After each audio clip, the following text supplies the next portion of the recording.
암몬 자손이 또 유다와 베냐민과 에브라임 지파를 치려고 요단강을 건너왔으므로 이스라엘 백성은 고통이 막심하였다. 그때야 비로소 이스라엘 자손이 주님께 부르짖었다. 우리가 우리 하나님을 저버리고 바알을 섬기며 주님께 죄를 지었습니다. 주님께서 이스라엘 자손에게 말씀하셨다. 내가 너희를 이집트 사람과 아모리 사람과 암몬 사람과 블레셋 사람에게서 구원하지 아니하였느냐. 시돈 사람과 아말렉 사람과 마온 사람이 너희를 압제할 때에도 너희가 나에게 부르짖었으므로 내가 너희를 그들의 손아귀에서 구원하여 주었다. 그런데도 너희는 나를 저버리고 다른 신들을 섬겼다. 그러므로 내가 다시는 너희를 구원하여 주지 않을 것이니 너희가 선택한 신들에게나 가서 부르짖어라. 너희가 괴로울 때 그들에게 가서 구원하여 달라고 해라. 그러자 이스라엘 자손이 주님께 말씀드렸다. 우리가 죄를 지었습니다. 주님의 뜻대로 다 하십시오. 그러나 오늘만은 우리를 구출하여 주십시오. 그리고 그들이 자기들 가운데 있는 이방 신들을 제거하고 주님을 섬기니 주님께서 이스라엘이 겪는 고통을 보고만 계실 수 없으셨다. 아멘. 하나님께서 이스라엘의 기도를 첫 번째는 들어주시지 않는 모습이 나옵니다. 이스라엘이 이 사사 시대는 계속 반복되는 일이 있었죠. 이스라엘이 외적의 침입을 받으면 이스라엘이 하나님께 부르짖으면 하나님께서 사사를 보내주셔서 이스라엘을 구원하시고 했던 이런 반복적인 패턴이 있었습니다. 그런데 이번에 이제 암몬 자손이 이스라엘을 쳐들어왔기 때문에 이제 이스라엘이 그 고통이 심하여져서 하나님께 부르짖습니다. 하나님 저희를 구원하여 주십시오. 이렇게 기도를 했는데 하나님께서 이번에는 그 기도를 들어주지 않으십니다. 그런데 하나님께서 처음 기도에는 기도를 들어주지 않으셨다가 이스라엘이 두 번째 기도를 드리자 하나님께서 이번에는 그 기도를 들어주십니다. 자, 오늘 이 시간에 하나님께서 기도를 들어주시지 않은 이유, 그리고 재차 이스라엘이 기도를 하자 이번에는 기도를 또 응답해 주신 이유를 우리가 살펴보도록 하겠습니다. 하나님께서 첫 번째로 기도를 들어주시지 않은 이유는 두 번째 기도를 들어주실 때 이스라엘이 한 행위가 있습니다. 그 행위가 무엇이냐면 이방 신들을 제거하고 하나님께 두 번째는 이스라엘이 기도를 드렸죠. 근데 첫 번째는 그러면 어떻다는 뜻입니까? 이스라엘이 자기들이 외적인 침입을 받아서 고통을 받고 있는데 그 고통을 제거해 달라고, 암몬 자손의 침입을 이제 막아 달라고, 무찔러 달라고 기도를 할 때 여전히 이스라엘은 우상이 있었다라고 하는 것을 우리가 짐작할 수 있지요.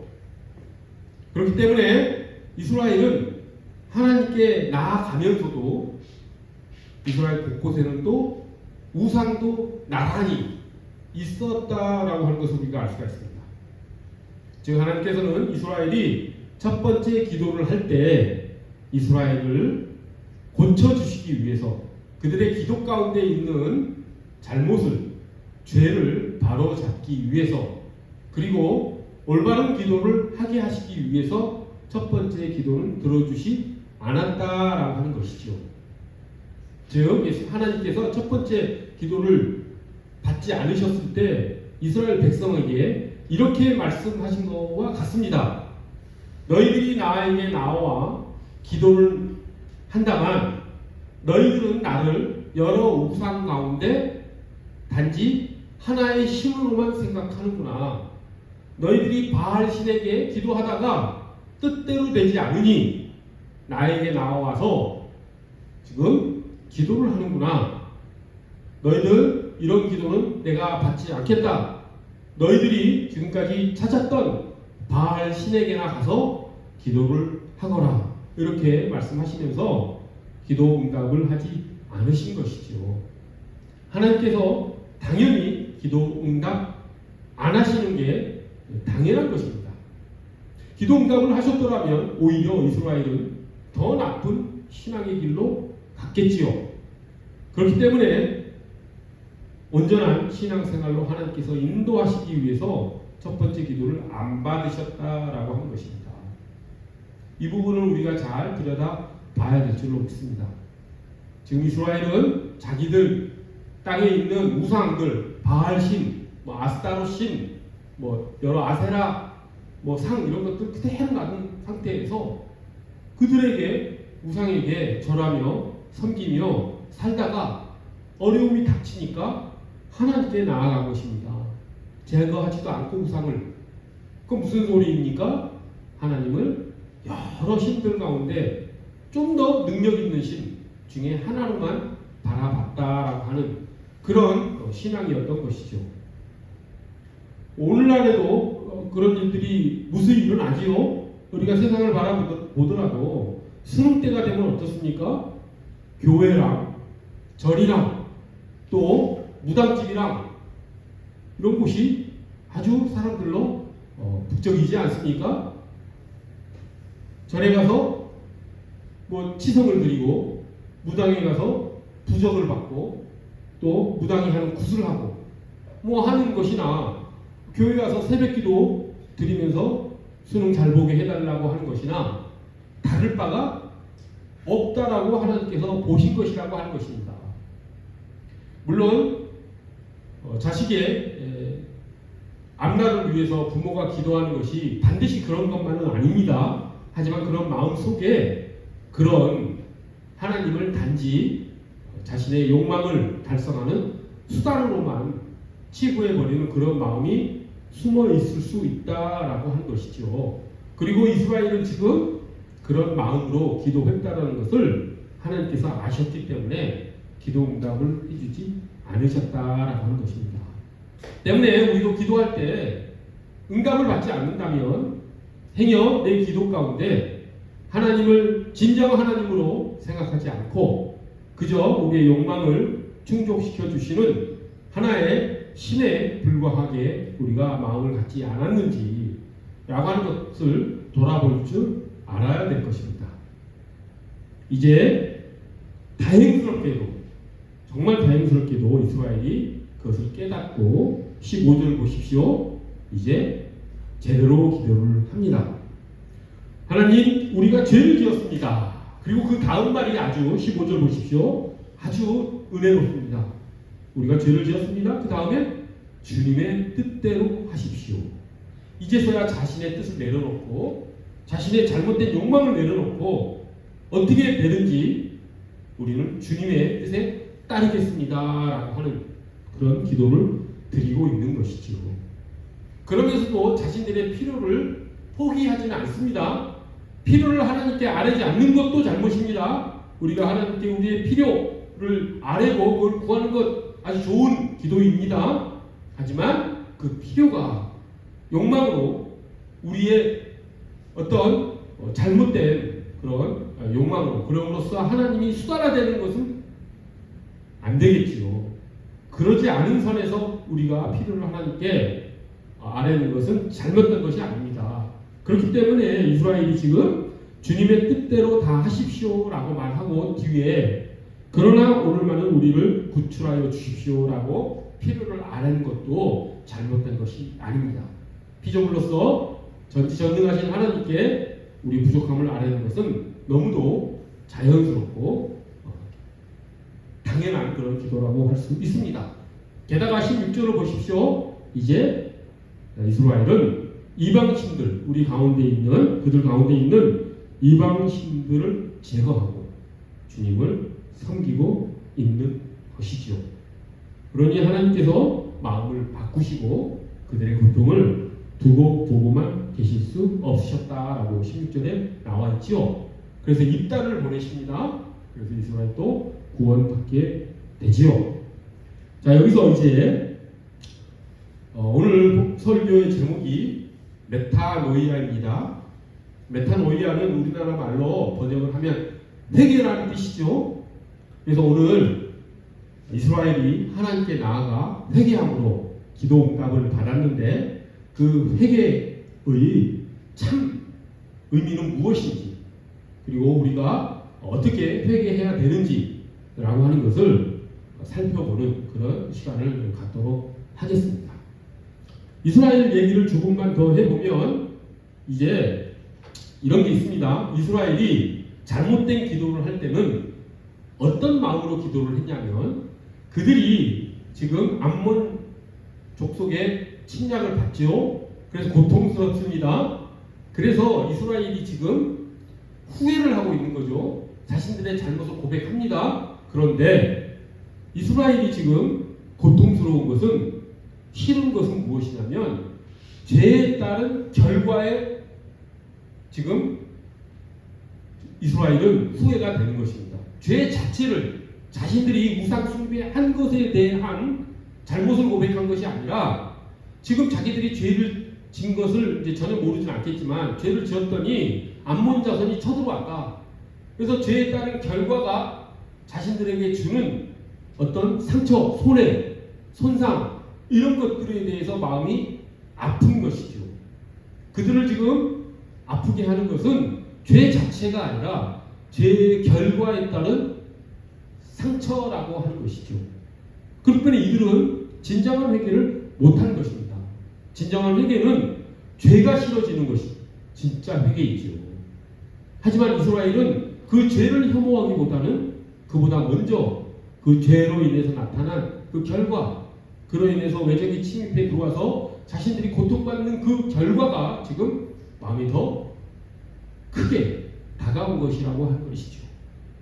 하나님께서는 거기에서 한 걸음 더 들어가기를 원하십니다.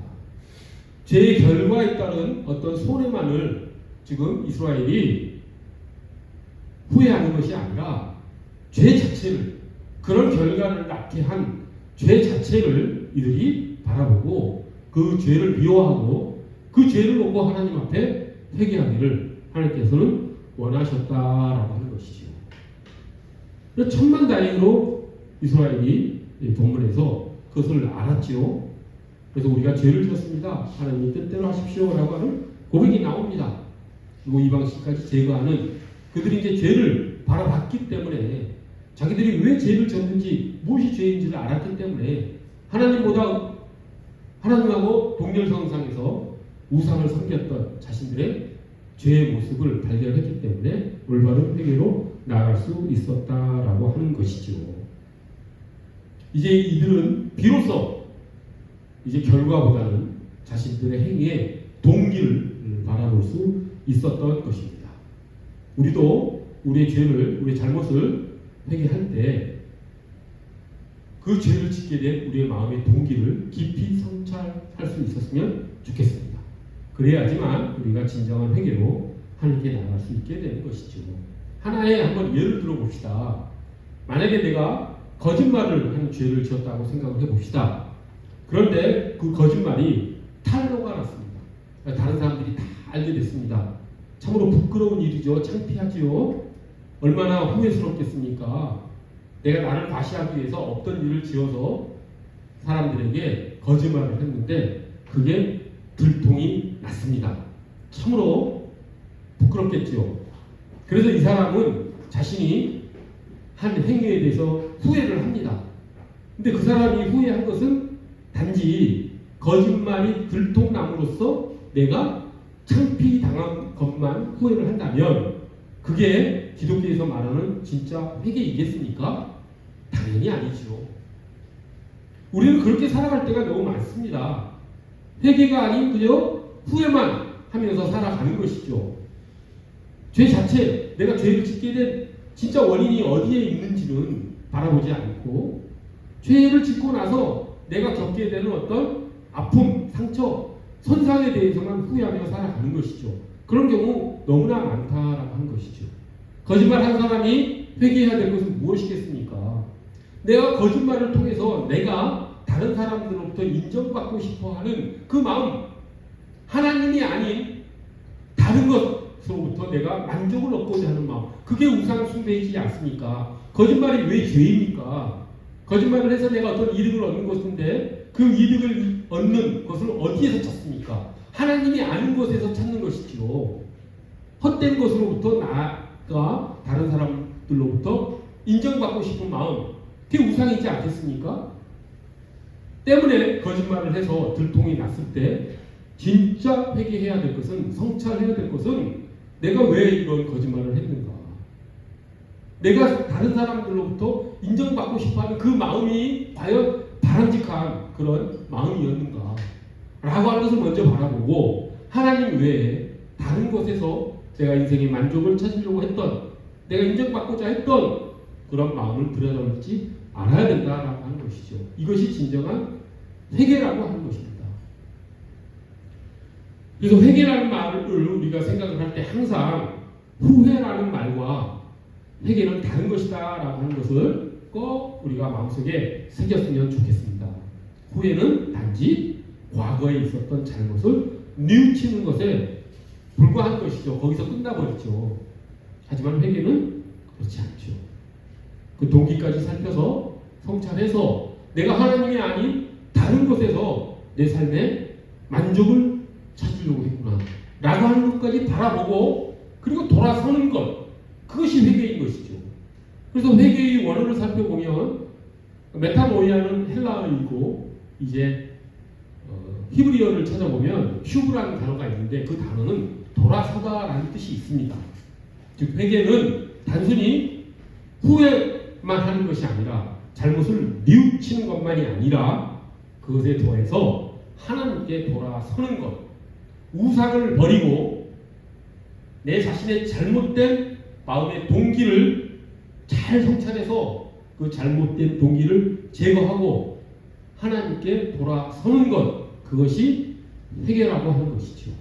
후회와 회개는 다르다는 것을 우리가 마음속에 새기고 우리의 삶을, 우리의 행동을 항상 회개하며 하나님과 동행하는 삶을 살기를 간절히 소원합니다. 오늘은 메타노이아라고 하는 제목으로 우리가 지금 말씀을 듣고 있습니다. 메타노이아는 거듭 말씀드리지만 헬라어입니다. 이 헬라어 메타노이아를 우리말로 회개라고 했지요. 이 메타노이아의 뜻을 조금 더 깊이 들어가 보면 이런 뜻입니다. 이제 메타라는 말 우리가 자주 쓰는 단어이죠. 우리 일상생활에서 메타라는 단어는 대단히 많이 씁니다. 메타포라는 단어 아시죠? 메타포. 국어 시간에 배웠던 것이 새록새록 생각이 날 것입니다. 메타포가 무엇입니까? 은유, 비유, 상징 뭐 이런 뜻이죠.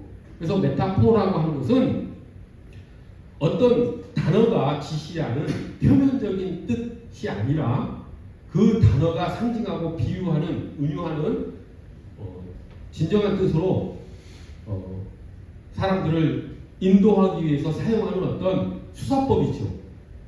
그래서 메타포를 통해서 우리는 그 글쓴이가 무엇을 지금 이야기하고 있는지를 더 깊이 이해할 수 있게 되지요. 그때 사용하는 단어가 메타입니다. 메타. 그럼 이 메타라고 하는 것은 무슨 뜻이 있냐면 어떤 사물의 뒷면에, 어떤 사물의 이면에, 어떤 사물의 본질에, 어떤 사물을 초월해서 어떤 사물의 위에 뭐 이런 뜻이 있습니다.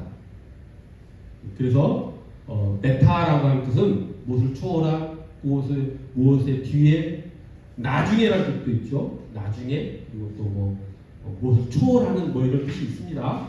그럼 노이아는 무엇이냐면 생각, 지식 이런 뜻입니다.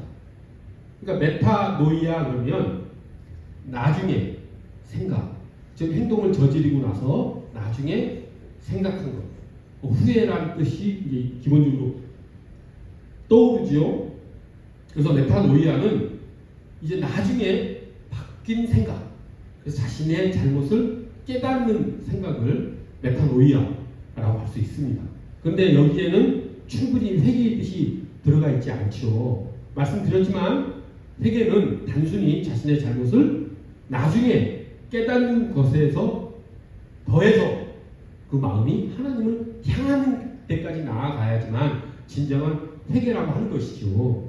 그래서 메타노이아를 우리가 해석을 할 때 이 메타를 나중에 추후에라고 해석하는 것보다 초월로 해석하는, 초월적인으로 해석하는 것이 훨씬 더 메타노이아의 뜻을, 원래의 뜻을 우리가 이해하는 데 훨씬 더 도움이 됩니다.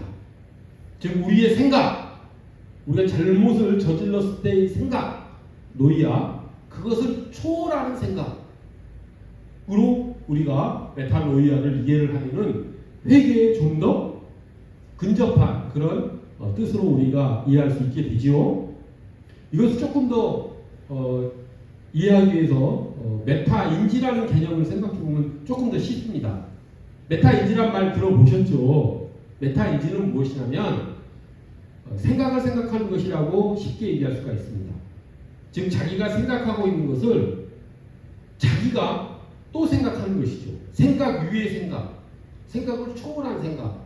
이 메타인지가 되어 있지 않은 사람은, 잘 되지 않는 사람들은 그냥 떠오르는 대로 그냥 막 살아갑니다. 그냥 욕망대로 살아갈 확률이 되게 높지요. 메타인지를 하지 못하기 때문입니다. 동물들은 메타인지 못합니다. 자기가 지금 어떤 생각을 하고 있다는 것을 자기가 또 생각하지 못하기 때문이죠. 이제 이 메타인지라는 개념을 가지고 메타노이아를 생각해 보십시오. 비슷하지 않습니까? 다른 점은 이제 메타인지는 세상에서 쓰는 개념이고 메타노이아는 우리 기독교에서 쓰는 개념이지요. 그런데 메타노이아에서 우리가 메타를 무엇으로 해석하는 것이 더 좋다 그랬습니까? 초월로 해석하자는 것입니다. 우리의 생각을 초월하는 생각으로 우리의 행동과 우리의 죄와 우리의 삶을 바꿔나가는 것, 그것이 메타노이아라고 하는 단어에 나타난 진정한 뜻이라고 하는 것이죠. 그래야지만 우리의 원래 생각이 초월되어야지만 우리가 하나님께 돌아설 수 있다라고 하는 것입니다. 우리 마음을 들여다보는 것, 그게 메타인지라고 했죠. 근데 그것의 기독교적 개념을 메타노이아라고 했습니다. 그럼 메타인지와 메타노이아의 차이는 무엇입니까? 그것은 이제 영적인 개념이 메타노이아에 들어가는 것이죠. 자, 그러면 이제 진정한 메타노이아의 뜻을 조금 더 알 수 있게 됩니다. 좀 더 근접할 수 있습니다. 자, 초월적인 생각, 영적인 생각, 여기까지 우리가 메타노이아 뜻을 이제 이해를 했다면 거기에서 당연히 무엇이 생각나야 하겠습니까? 회개는, 메타노이아는 내 생각으로 끝나는 것이 아니라 초월적인 생각, 즉 성령님이 우리에게 부어주시는 생각으로 나의 생각을 바라본다라고 생각을 하면 메타노이아가 세상의 메타인지와는 다른 개념이라고 하는 것, 우리가 회개할 수 있는 것은 내 생각으로 회개하는 것이 아니라 성령님이 부어주시는 생각으로 우리가 내 생각을 바로잡는 것, 그것이 진정한 메타노이아, 회개라고 하는 것이죠. 그렇기 때문에 우리가 항상 영적으로 민감해야 된다라고 하는 것입니다. 우리가 어떤 생각을 하고 어떤 행동을 했을 때 항상 그것을 성령님이 우리에게 부어주시는 생각으로 그것을 바라볼 줄 알아야 된다라고 하는 것이죠. 그것이 진정한 회개인 것이죠. 그렇기 때문에 메타노이아가 없으면 우리는 성령님의 인도를 받을 수가 없습니다.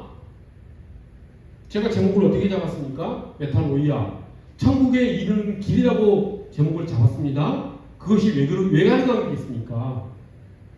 우리가 천국을 어떻게 살겠습니까? 우리의 힘으로 살아갑니까? 우리의 능력으로 살아갑니까?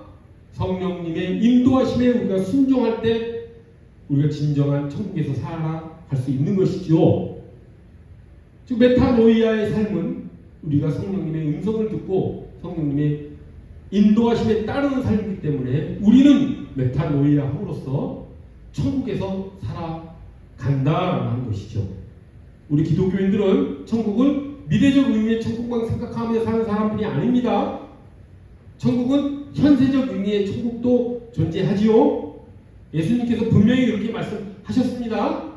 너희 중에 너희가 죽기 전에 내가 오는 것을 볼 자도 있을 것이다. 하나님 나라가 임하는 것을 너희 중에 볼 자도 있을 것이다. 라고 말씀 예수님께서 하셨습니다. 그 말씀의 의미가 무엇입니까? 그들이 살아생전에 죽은 후가 아니라 죽기 전에 하나님 나라가 임하는 것을 너희들이 볼 것이다. 볼 자가 있을 것이다. 라고 예수님께서 말씀하신 그 하나님 나라가 무엇입니까? 그 나라는 그들의 신령 가운데 임하는, 그들의 삶 가운데 임하는 하나님의 통치 속에서, 하나님의 다스림 속에서 살아가는 현재적 의미의 천국 속에서, 하나님 나라 속에서 살아가는 삶을 너희가 살 것이다 라고 하는 예수님의 선포였던 것이죠. 우리가 그런 현재적 의미의 천국, 하나님 나라에서 살기 위해서 어떻게 해야 되겠습니까? 이제 좀 연결이 되죠. 메타노이아 해야 되지 않겠습니까? 성령님께서 우리에게 부어주시는 생각으로 우리의 생각을 바로잡고 우리 생각을 바라보고 성찰하면서 우리의 마음의 동기가 무엇인지를 항상 성찰하면서 살아갔을 때 우리가 하나님의 다스림 속에, 하나님의 통치 속에서 하나님께서 마련해 주신 하나님 나라의 백성으로서 우리가 삶을 살아갈 수 있다라고 하는 것이죠. 그렇기 때문에 메타노이아는 천국에 이르는 길일 것입니다. 메타노이아 없이는 우리는 천국에 살 수 있는 방법이 없습니다. 성령님께서 부어주시는 생각으로 우리의 생각을 성찰하는 삶, 그것이 진정한 회개의 삶인 것이고, 그렇게 메타노이아로 살아가는 우리가 현재적 의미의 하나님 나라 안에서 하나님의 자녀로서, 하나님의 백성으로서 우리가 살아간다라고 하는 것이죠. 항상 성령님의 음성을 우리가 민감하게 반응하면서 드러나가는 우리 모두가 됨으로써 진정한 메타노이아를 통해서, 진정한 회개를 통해서 하나님의 통치와 다스림 속에서 살아가는 우리 모두가 되기를, 그럼으로써 천국적 삶을 누리는, 진정한 행복한 삶을 누리는 우리 모두가 되기를 간절히 기원합니다. 기도합시다. 거룩하고 자비로우신 하나님 아버지, 저희가 늘상 죄를 짓고 살아갑니다. 하지만 하나님께서는 성령을 저희에게 보내주시다. 성령의 생각으로 저희의 죄를, 저희의 잘못을 깨닫고 그것을 후회하며 그것을 참여하며 그 죄로부터 하나님께 돌아서 또 하나님의 통치 속에, 하나님의 다스림 속에 저희가 또한 나아가게 됩니다. 하나님, 그렇게 회개하는 삶을, 메타노이아하는 삶을 저희가 살아갈 수 있도록 저희를 붙들어 주시옵소서. 저희의 생각만으로는 하나님의 말씀을 들을 수가 없습니다. 하나님의 말씀에 순종할 수가 없습니다.